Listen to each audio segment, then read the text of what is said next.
ॐ नमो भगवते वासुदेवाय। ॐ नमः शिवाय।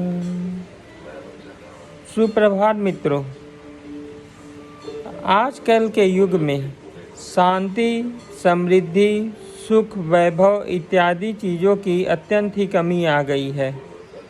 हमारे देश की ही बात छोड़ दें, यदि विश्व के किसी भी मुल्क या किसी भी देश के तरफ हम नज़र उठाते हैं और देखते हैं तो सभी जगह ये जो 2025 का साल चल रहा है वह बहुत ही खतरनाक ढंग से युद्ध तथा अशांति पूरे विश्व में पर्याप्त है। जहाँ पे युद्ध नहीं हो रहा है वहाँ पे प्राकृतिक आपदाएं बहुत तेज़ी से बढ़ रही हैं। यहाँ तक कि विश्व की सबसे बड़ी शक्ति अमेरिका, जिसमें पिछले 1-2 महीने से हर समय बड़े बड़े प्राकृतिक आपदाएं के आने के साथ साथ विमानों का तथा यातायात के वाहनों में एक्सीडेंट होना और बड़े बम विस्फोट होना, क्षति होना, इस मानव जनजीवन में बहुत तरह से उथल पुथल मचाए हुए है। ये बात केवल अमेरिका तक ही सीमित नहीं है। अमेरिका से लेके यूरोपियन देशों में लेके एशिया तक सभी प्रायद्वीपों में सभी जगह पे यही देखने को आया है कि हर जगह विश्व में कहीं भी शांति नज़र दिखाई नहीं दे रही है। शांति जैसे इस धरती लोक से ही लोप हो चुकी है। हर जगह केवल अशांति, आंदोलन, हिंसा, प्रदर्शन और अपराध की गतिविधियां बहुत तेज़ी से बढ़ रही हैं।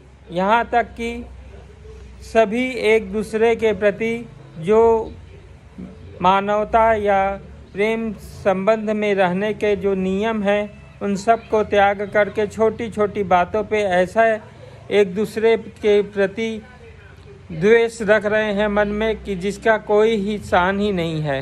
ये कलयुग का चरण चल रहा है। ये कलयुग का समय है जिसमें इस तरह की अनहोनी होती ही रहती हैं।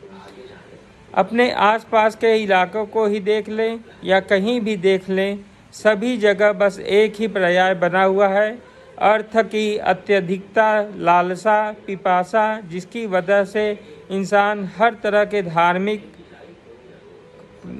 कल्याणकारी योजनाओं या अन्य कोई भी तरह के समाज में फैलने वाली सुख, शांति, समृद्धि के लिए न कार्य करके केवल धनोपार्जन में लगा हुआ है। यही वह स्थिति है कि किसी भी समय, कभी भी, कहीं भी कोई भी अपने आप को पूर्ण तरह से सुरक्षित नहीं मान पाता है। वो कहीं भी जाता है तो उसे एक डर, भय हमेशा व्याप्त रहता है तथा कहीं भी कुचक्र का माध्यम से वो उसके साथ शोषण हो सकता है।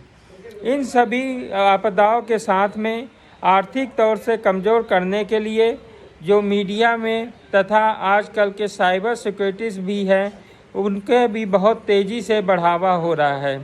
किसी भी व्यक्ति के द्वारा कमाए हुए उसके मेहनत की कमाई पे कहीं से भी कोई भी कभी भी किसी भी तरह से सेंध मारने के लिए हमेशा लगा रहता है। यही सब वजह है कि इस धरती पे अभी जो चक्र चल रहा है वो बहुत ही असमंजस तथा बहुत ही डरावनी स्थिति पर पर्याप्त दिखाई दे रही है। इन सभी चीज़ों से अपने आप को बचाने के लिए सभी लोग कुछ न कुछ बाबाओं, सन्यासियों इत्यादियों के शरण में जाते हैं, जिसमें ये भी देखा गया है कि मिले हुए बाबागढ़ इत्यादि जो भी हैं वो भी अर्थ प्रधान जीवन जीने के लिए ही अपने आप को इस तरह के चोंगे ढाल के जनता से धन उगाही करना चाहते हैं। और यही वजह है कि उनको सुख, शांति, समृद्धि नहीं मिलती है और वो तरह तरह के टोटके इत्यादि करते हुए अपने जीवन को सुखमय करने का प्रयास कर रहे हैं। कुछ बड़े लोगों के द्वारा किए हुए टोटकों को सब अपने जीवन में पूरी तरह से साध लेते हैं और प्रयास करते हैं कि वो भी उनके समक्ष उनके समान खड़े हो जाएं, लेकिन वास्तविकता कुछ और ही होती है। इसी के चक्कर में वो बाह्य आडंबरों और जो अंधविश्वासों की वजह से और भी हिंसक परिस्थितियां सामने आ रही हैं। इस तरह के माहौल में ये दिख रहा है कि कोई भी परिस्थिति में, किसी भी स्थिति में, कोई भी समाज का कोई भी वर्ग अपने कर्तव्यों का पूर्णतः पालन करने की बजाय दूसरों के दोषों को देखते हुए केवल अपने आप के हित को ही सर्वोपरि रख रहा है। यही वजह है कि अपने आप में सुधार लाने की बजाय दूसरों की त्रुटियां दिखाते रहते हैं, और यही इसकी मूल कारण है कि अपने कर्तव्यों को न पालन करते हुए या जो भी थोड़े बहुत कार्य करना चाहते हैं उसमें उसको दिखावट में सबसे ज़्यादा दिखाई देते हैं। इस तरह की परिस्थितियों की वजह से अभी हमारे देश में भी कई तरह के विद्रोह और हिंसक प्रदर्शन तथा कई तरह के आतंकी हमले तथा साइबर सिक्योरिटी से जुड़े हुए फ्रॉड इत्यादि हो रहे हैं। इन सभी से बचने का उपाय किसी के पास नहीं है। जब भी इनके विषय में सर्च करा जाता है या खोजबीन की जाती है तो खोजबीन का कोई भी अच्छी तरह से या दिल को सुख पहुंचाने वाला या वास्तविकता तक ले जाने वाला कोई भी विधान दिखाई नहीं देता है, क्योंकि जितने भी फ्रॉड होते हैं उसमें से एकाध को तो धन मिल जाता है, बाकियों के परिस्थिति ऐसी रहती है कि वो केवल समय बिताने के लिए और केवल छानबीन की स्थिति में पड़ी रहती है और उनको धन प्राप्त नहीं हो पाता है। तो काला जादू हो या जो भी हो, हमारे समाज में अंधविश्वास और अराजकता, अशांति, असामाजिक तत्वों का बोलबाला, नशा इत्यादि का बहुत ज़्यादा ही बोलबाला होता जा रहा है।